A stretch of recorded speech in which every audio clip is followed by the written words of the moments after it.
जय गुरु, जय सीताराम। मैं नूतन रॉय रांची झारखंड से अपने सभी भक्तजनों के समक्ष पुनः उपस्थित हूँ। मैं रांची से प्रकाशित परमानंद की ओर पत्रिका का एक अंश लेकर आप सबों के समक्ष उपस्थित हूँ। सुनिएगा। ईश्वर सर्वव्यापी और न्यायकारी हैं। परमात्मा खुशामद पसंद नहीं है। किसी की निंदा स्तुति की उसे आवश्यकता नहीं। वह किसी पर प्रसन्न अप्रसन्न नहीं होता।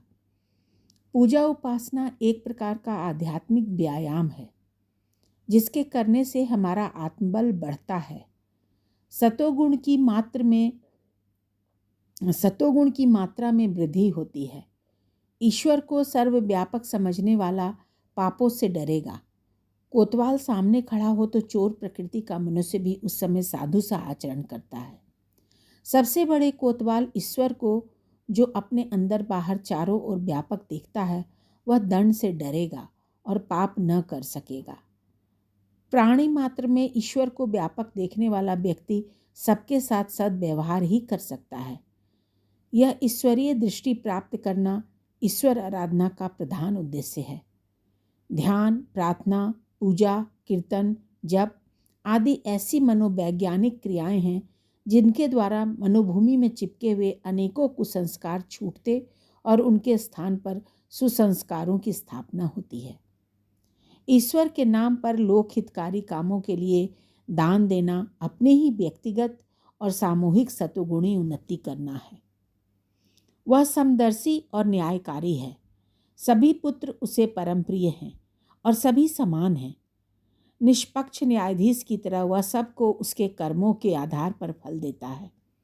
अपने भले बुरे कर्मों का परिपाक ही कालांतर में प्रारब्ध, भाग्य, कर्म रेखा, ईश्वर की कृपा, दैवी वरदान, ग्रह दशा आदि के रूप में प्रकट होता है।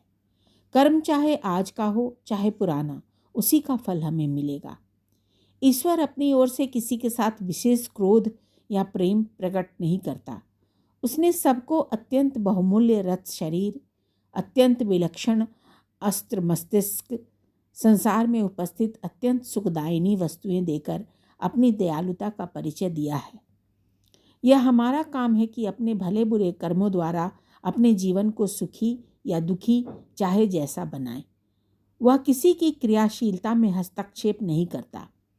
अपनी इच्छानुसार काम करने के लिए सबको पूर्ण स्वतंत्र छोड़ दिया है।